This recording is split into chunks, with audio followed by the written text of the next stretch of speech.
আমি যেতে পারবো না। Hello everyone, welcome back to my channel. কেমন আছো তোমরা সবাই? আমি এসে গেছি আরও একটা নতুন ব্লগ নিয়ে অনেক দিন পর। হ্যাঁ, যাচ্ছি কোথায়? যাচ্ছি পায়েলদের বাড়ি। আর এই যে অঙ্কিতা, আরও একটা বন্ধু আসবে, ওর জন্য গিয়ে একটু ওয়েট করতে হবে। তারপরে ও এসে গেলে একসাথে ঢুকবো পায়েলদের বাড়ি। তো অনেক দিন পর দেখা হলো, গল্প করতে করতে আর প্রাকৃতিক সৌন্দর্য দেখতে দেখতে আমরা তো পৌঁছে গেছি। আমরা এখানে দাঁড়িয়ে আছি, অনিন্দিতা আসবে। হ্যাঁ, ও আসুক তারপরে যাবো। ওর জন্য একটা ছোট কেক নেওয়া হয়েছে একটু সেলিব্রেট করার জন্য। আর অনিন্দিতা আসছে, ও তো মিষ্টি নিয়েই আসছে। তো চলো ভিতরে গিয়ে দেখা হচ্ছে। হ্যাঁ, তো কী সেলিব্রেট করবো? পায়েলের এখন ম্যাটারনিটি ফেজ চলছে, আর আমরা ঠিক করেছিলাম দেখা করব যখন তিনজনে একসাথেই দেখা করব। তো অঙ্কিতা আসতে আমরা দেরি না করে পায়েলদের বাড়িতে চলে এসেছি, আর এই যে অনিন্দিতাও এসে গেছে। তো আমরা যখন গেছি, পায়েল তো পুরো সারপ্রাইজড হয়ে গেছে।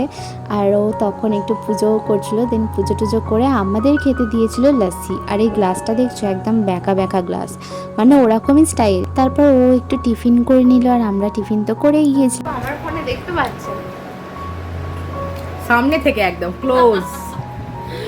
সব দিয়ে দেবে বাজে দেখ না ফোনের জায়গা। তো তারপরে আমরা প্রচুর গল্প করলাম, অনেক হাসাহাসি করলাম, মানে যত গল্প জড়ো হয়েছিল সব। আর এই হলো আমাদের একটা কিউট কেক, যেটাতে লেখা ছিল মম টু বি। এটা পায়েল কাট করবে, আজকে আমাদের ছোট্ট করে একটা সেলিব্রেশন হবে। তো চলো, ও একটু রেডি হয়ে আসুক। কি বলবো, আমাকেই যত ওর দেখানো।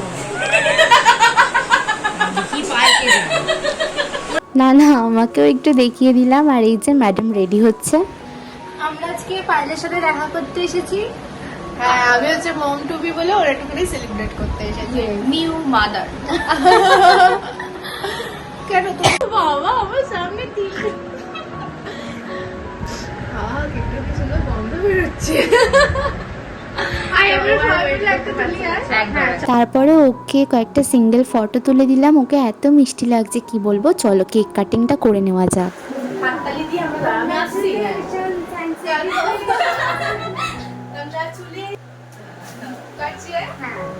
Congratulations,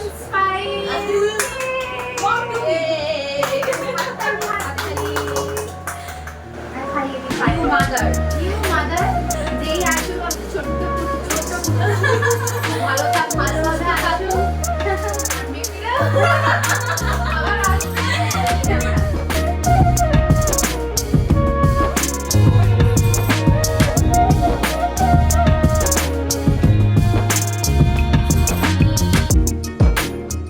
হ্যাঁ, আমার আঙুল চাটা দেখে নিশ্চয়ই বুঝে গেছে আমি কতটা কেক লাভার। ঠিক আছে, ওরকম মাঝে মধ্যে হয়। আর এদিকে কাকিমা আমাদের লাঞ্চটাও দিয়ে গেছে। আমরা তো কিছুতেই খাবো না, আর কাকিমা আমাদের না খাইয়ে ছাড়বেও না। তো এইটা মিক্সড রাইস, তার সাথে ছিল চিলি চিকেন, যেটা ওদের রেস্টুরেন্টেরই ছিল। ভীষণ টেস্টি ছিল কি বলবো। আর এখানে এই যে অনিন্দিতা আমাদের লাঞ্চটা ভালোভাবে সার্ভ করে দিচ্ছিল। ও না এইসব কাজে ভীষণ পটু। অনিন্দিতা ভীষণ সুন্দর রান্না করে। আমি আবার কি প্ল্যান করেছি জানিস? আমি প্ল্যান করেছি আমরা পঞ্চমীর দিন ঠাকুর দেখতে বেরোবো। পঞ্চমীর দিন সেই আমরা বেরোই না, ওই পিউদের বাড়িতে বসবো আর আমি তোদের সঙ্গে বেরোবো। আমিও প্ল্যান করেছি। আবার বলেছি এসে আমার মামা বাড়িতেই থেকে যাবো, আর কৌশিক তো হোটেলে থাকবো। আগের বছর দুর্গাপুজোতে বেরোতে পারিনি, তাই এই বছরের দুর্গাপুজোর প্ল্যান তো রেডি করেই নিয়েছে। তো আমাদের সাথে সেটাই শেয়ার করছিল। হ্যাঁ হ্যাঁ, তো এটা দেখে অনেকেই বলতে পারে বিছানায় বসে কেন খেয়েছো। আসলে এই সময় পায়েল বেশি ওপর নিচও করতে একেবারেই পারবে না, আর ওর জন্যই আসলে এখানেই খাওয়া দাওয়াটা হয়ে গেছে। আর এই যে তারপরে আমরা রিলস করে নিলাম। তারপরে আমরা খাওয়া দাওয়ার পরে একটু গল্প করে নিলাম। আর এবারে ও একটু রেস্ট নেবে, আমাদেরও বাড়ি ফিরতে হবে। হ্যাঁ আসবো।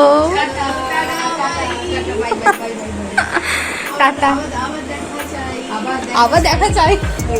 হুম, ওকে। চলো তাহলে এবারে যে যার বাড়ি যাই। আর আজকের ভিডিওটা কেমন লাগলো আমাকে লাইক কমেন্ট করে জানিও। ভিডিওটা ভালো লাগলে চ্যানেলটা সাবস্ক্রাইব করতে ভুলো না। বাই।